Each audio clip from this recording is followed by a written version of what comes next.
how's it going? I'm Jenny. KB here. And today we are going to be giving you our reactions to the scene from the show Arcane, where Caitlyn and Vi are laying in bed together. And thank you, shout out to Ezekiel, let me get your last name, Montegudo. Thank you for your request that we would do the scene. We're really excited to get into it. If y'all have anything else you want to let us know that you'd like to see, definitely let us know in the comments. Here we go. Look at that little hopeful. Look at her face. Aww, she looks so at peace. You don't see her look often. Yeah. She's just hanging out. Look at her ankles are crossed. She's yeah. like da da da, passing time until you come back. Yeah, just gotta wait here. We'll present our case to the council. She looks so surprised. She really does. She's like, oh, we actually get to present it to the council. I can't believe it myself. Night. You did all this yourself? Without even going down there? Look at Wow, that. she sounds so impressed. I mean, look She's at like, that. I didn't know you had it in you, babes. I know, right?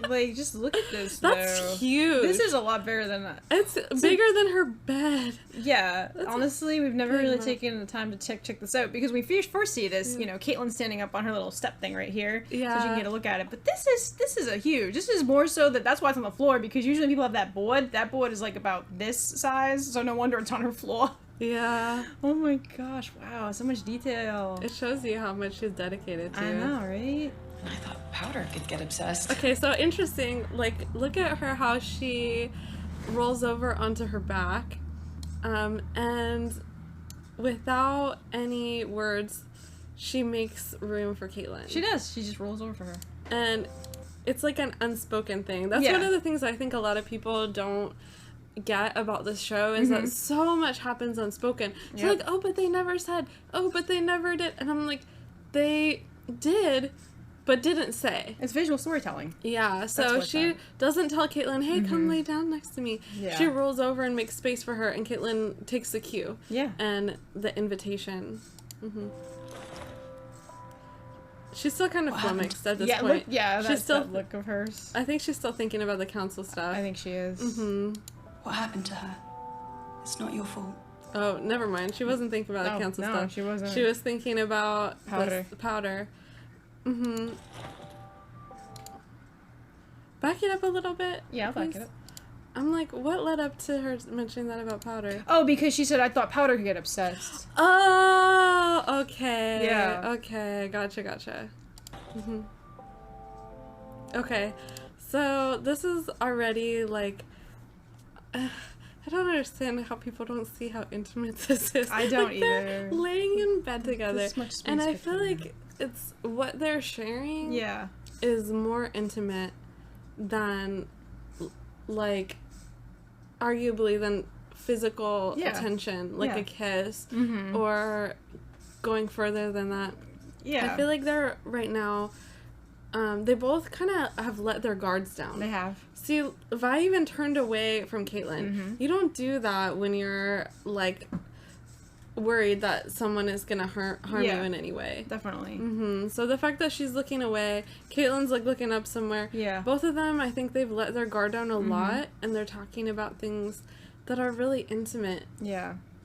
They really are. When my parents were still alive, me and Powder used to share a bed like this. And if you see how Vi, like I said, she turned away. She feels safe. Yeah. She's looking off into the distance and kind of almost daydreaming. Yeah. And just but I feel like she feels safe enough to do that. Yeah. Yeah, she does. Except maybe half the size. We played a game where we pretended to be bigger and bigger monsters. Yeah, Caitlyn is being a really good listener right now. Yeah. Vi obviously has a freaking whole lot to process. Look at the cat. Oh my gosh. She has a lot that she's going through, not only just life-wise, but also finally being out of Stillwater. I think it's giving her the opportunity to start revisiting and thinking through a lot of what happened in the past. So it seems like now that things are kind of quiet, she's finally able to reflect. Reflect on what's going on. Someone's music. They drove by with some some cool music. She's in just a very relaxed, calm, listening state right here too. She's getting cozy. She's a good listener, like you are. Oh, thank you. Yeah. You are too. Oh. So she would say, I'm a slug monster with venom for ooze. And I would say, well, I'm a slug eating crap with razor spikes. Okay. So I see here that we saw Caitlyn turn in and lay on her arm, looking at Vi. Now we see Vi turn in and lay on her arm, just like Caitlyn did. That's called mirroring. Yeah. And that's what you do when you're on a good date, actually. So when you're on a date and it's going well, what you'll see happen a lot of times is when one person goes to drink their water, the other person does it too. That they mirror each other's behaviors. They're syncing up together. And so we're seeing them do this mirroring in bed. Just throwing that out there. Yeah. And look at the yin and the yang. Yeah, I've seen some other people too call this a yin yang. And I think that it's really beautiful to look at it that way. I think it's really relevant because if you think about yang energy, do you know much about like yin and yang energies? I know a little bit. A little bit. So the yang energy tends to be more outward. It's seen as kind of more masculine, if you want to think of it that way, but it's more active. And the yin energy is more inward, more feminine, more receptive. And so this, seeing it as a yin yang, you could see that it's also coming together of opposites. Yeah. So the yang, seeming opposites. Yeah, that I know about the opposites. Yeah. So in the yin yang, you see this quality of the yang energy coming to meet the yin energy. And you also see, usually, there's a dot of each in the other. And so that says kind of one side can't really exist without the other. Within each of them is some quality of the other. And so there's a lot of symbolism here. Like, there really is. Not just like, oh, they look like a yin yang, but their qualities and their personalities. I think Vi is definitely more of a yang personality. Yeah. And Caitlyn is more of a yin personality. She's more contemplative, reflective, more inward. So, yeah, I think that, to place that imagery onto this is pretty accurate and very, very impactful and meaningful. Yeah, it's really pretty. Sometimes I'd get carried away and she'd get scared. Oh, look at Caitlyn, just tuck up her little ankles. Yeah. And she's really, you can tell all of her focus. She's really honed it on Vi. Yeah, intent on listening to Vi. Yeah. And I feel like, I want to say enjoying the moment, but I don't know that that's the right word. I think, being in it. Yeah, she's being in the moment with her. I didn't want her to start crying and wake my parents up, so I pretended to chase my own monsters away. I'd say, no monster's gonna get you when I'm here. Then a real monster showed up. Okay, so you're our Vi interpreter. Why do you think that Vi felt like she wanted to share this story with Caitlyn?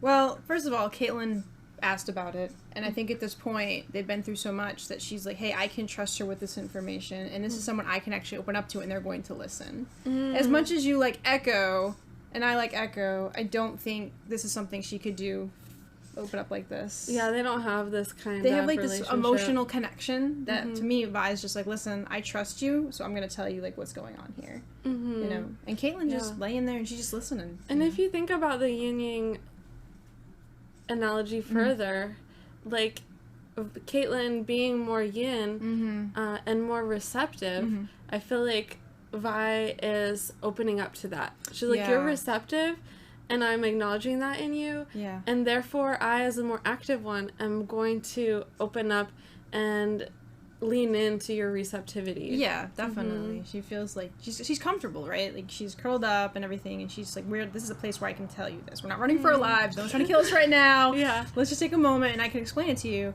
because she really wants Caitlyn to understand what's going on. And I just ran away. Honestly, like, her sharing the story was really sweet and intimate. Yeah. But then for her to say, and then I just ran away, it's definitely, like, an admission. Yeah, you definitely have to have your guard down in a big way. You do. To trust someone enough with that kind of admission of, I was wrong. Yeah. I think it must feel really good for Vi, who's been, like, holding this all in for so long. All those years in Stillwater, she's been holding this in her head, and now she finally has a place where she can open up about it. Yeah, exactly. She's in a safe space right now, so therefore she's opening up like she is right now. Yeah. And we mentioned this before, but a lot of, like, I've seen other people say that monster was Silco, but we don't feel that monster is Silco. No. Yeah. Something else I wanted to say really fast before that was about guilt. So, like, when you wrong someone, it can really eat at you. Yeah, it can. From the inside. It can really be something that causes you stress. Oh, yeah. And when you have that inside of you for a long time, I think that it eats away at you over time. It just stays there, eating away. And that's why some people really find it's very cathartic to finally talk about it. And I think that's why people like to go to confessional, and people will years later finally admit to something that they've done wrong years ago to the person that they did it to, because holding it in is just so painful, and that pain can become worse than actually telling the person. So I think that that's where Vi is at. She's been holding this guilt. Caitlyn already said, it's not your fault. Right. And so now she's saying, like, now she's opening up to her further, but yeah, I think that that's huge for her to finally be able to say to someone, this is what happened. Yeah, it's like a huge weight off your shoulders when you have all that guilt on your shoulder. You know, that's why people say, oh, it's like such a relief. I have so much weight off my shoulders. You hear that expression a lot. Yeah. That's because, like, now she's like, hey, now you feel much better about it, you know, because you're able to admit, hey, this is something that I believe I did wrong. You can tell this person, oh, no, like what Caitlyn said, no matter what, you didn't do anything wrong, but it doesn't matter to the person who's dealing with it. And Vi's personality, like, if something happens and it's her fault, she just doesn't flick it off. She carries that. Yeah, and if you think about it, that's what Vander taught her. That's true. We say that she's like Vander coded. She's like a mini Vander. Because he did tell her, it's on you. And Caitlyn's kind of telling her the opposite in a way. Yeah. So, what you mentioned about the monster. Yeah. When she said a real monster showed up and I just ran away. Yeah. So, first of all, this was in the scene, the first time that she talks about being a monster, was in the scene where, interestingly, they were in her childhood home. Yes. And the drawings. she, and Caitlyn says about Piltovians, she says, we're not monsters, we're just like you. Yeah. And what's Vi's response? You don't know anything about me. You don't know anything about me. Yeah. So she's saying, we're not monsters, we're just like you. We're just people like you. Yeah. She says, you don't know anything about me. Yeah. So I think when she says that, she is already considering herself a monster. Mm-hmm. She is considering herself a monster for the way that she treated Powder, the way that she acted out. And so here, now we find out, and we're kind of in a way revisiting that scene. Yeah. Also, because we saw in that scene on the wall. Yeah, there was the drawing of when they drew them when they were younger. The two monsters were there. Yeah, the two monsters. And now she's explaining this is what the monsters were. Yeah. They're monsters that we came up with. They're monsters that I pretended to be. Yeah. So she does take on that kind of monster persona. Mm-hmm. And then now she says, when a real monster showed up, I ran away. I just ran away. Yeah. And she didn't run away. No. When Silco was there, she tried to run toward and Powder. She got taken by Marcus. But she did run away when she had punched little powder. Yeah, and to me, it's not necessarily running away. I feel like if she just had a moment to collect herself, she probably would have gone back. Yeah. That's just how she is. She needs a moment to, like, kind of, like, assess everything. I've definitely been there. Like, I get into arguments and tussles with my sister. Yeah. And I'm like, I need to step out because I need a minute to myself. I need to kind of, like, recollect myself. So, yeah, I've definitely been there. But, yeah, I definitely think that she's not talking about Silco. No, she's not. She's talking about her own self. And she's talking about the monster that she pretended to be, and then the monster within her that came out when she lashed out at Powder. Yeah, lashed out at little Powder. I left her. Yeah. A sweet face. And do you have anything that you want to add to this about, like, being an older sibling? I'm a younger sibling. She's an older sibling, so she has a different perspective. Yeah, so, like, when you're an older sibling, and let's just say your younger sibling does something that you're just kind of, like, unbelievable. Yeah. You will, in a sense, like, lash out. Like, I know my younger siblings have done stuff before, and I was just like, I can't believe you just did that. I didn't exactly do that before. But I've said some things, and then, like, later I kind of, like, reassess, and I'm just like, oh, man, like, I really just said that. And I feel bad. Like, I do. And, like, I need to make this right. Yeah. So I can understand why Vi just feels like, you know, I'm the monster. Because you're like, did I really just say that? Like, that's something inside of me came out like that? So, yeah. And you would say that you, in some ways, feel responsible for your younger siblings. Especially when I feel like, as a younger sibling, I don't really feel as responsible. I don't think most younger siblings do. Yeah. Because you're like, she's the one that does all these things first, you know? She's the one who started high school first. She's the one who got into these situations first. Even if there are things that I've done first, I feel like I still think that she has more life knowledge than me in a way. Yeah. And when she, like, figures something out about life and shares her wisdom with me, I tend to kind of heed it. Yeah. You know, I'm like, oh, well, she went ahead first. And so she figured this out. Yeah. Yeah, it's such interesting, though, that you are, like, the younger sibling, and I'm the older sibling with my sister and brother. Yeah. But, yeah, and the thing about it, too, is, like, no matter what, they look up to you, so your younger siblings have to look up to you, so you stand there. But it's interesting is that always take that advice, like you mentioned. You know, you the best you can be, and sometimes it's just interesting about that. Yeah, you can't control them. You can't. So you feel responsible for them, but you can't control their actions. But there's definitely been instances where, like, I showed, like, something that I thought was a positive thing, and then the backwards happens, and you're just kind of like, oh, geez. Well, I gotta feel guilty, but why? Yeah, because not every situation is, like, you can't apply the same approach to every situation and think it's gonna work. Right. And, like, we see some really cringy moments, too, where Vi is encouraging Powder, and when you rewatch it, after the first watch through, you see all the moments that she's encouraging Powder, and you're just like, no, Vi, I know. We know what she's gonna turn into. Like, she's like, but they don't work. And she's like, but they will. I don't remember exactly what it was. One day they will. Yeah, they will. She said they will. And we're just like, no, we don't want them to work. No, we don't want them to work. So, yeah, that happens. All right, let's see what else we got. Oh, this is so tender and sweet. So that's really, like you said, tender and sweet. Yeah. And I feel like a lot of people are like, oh, but they haven't kissed yet.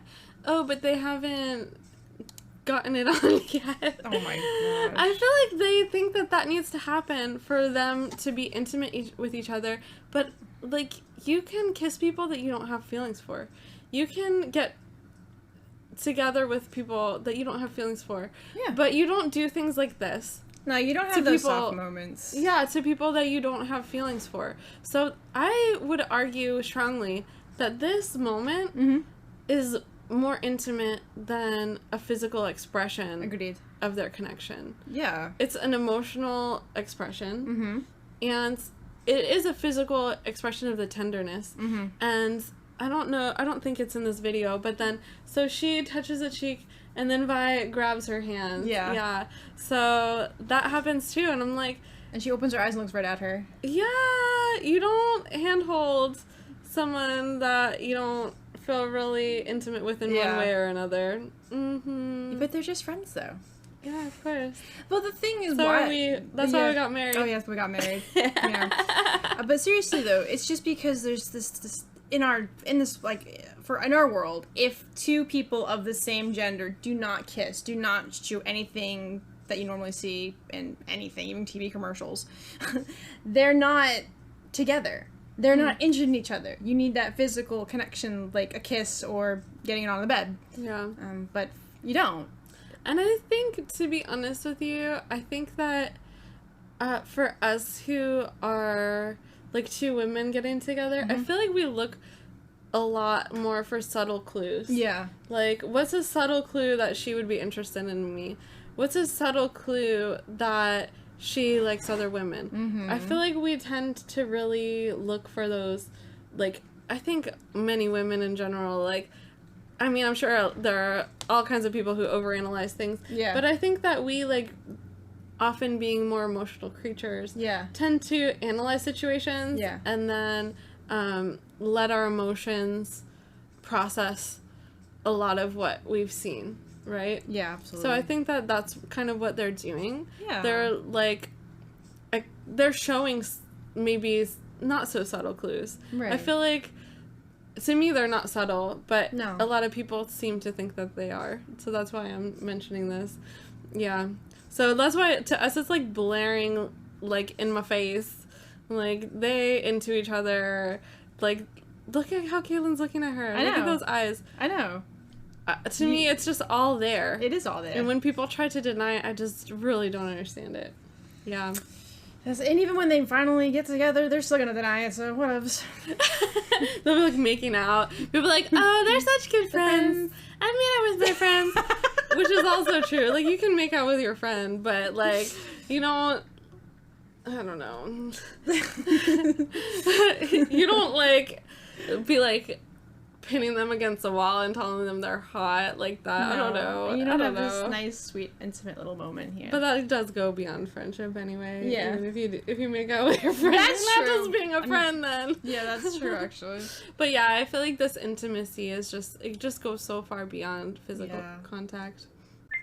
Thanks so much for watching our reaction, and we also gave some interpretations to this scene. And if you've enjoyed this video, please subscribe. We would love to stay in touch with you all. Also, once we get 60 subscribers, we are planning on doing a 60-minute live stream. Yay! Yes! So yeah, please make sure that you stay in touch with us, and we look forward to seeing you all next time. Sending you all so much love till then. Laters!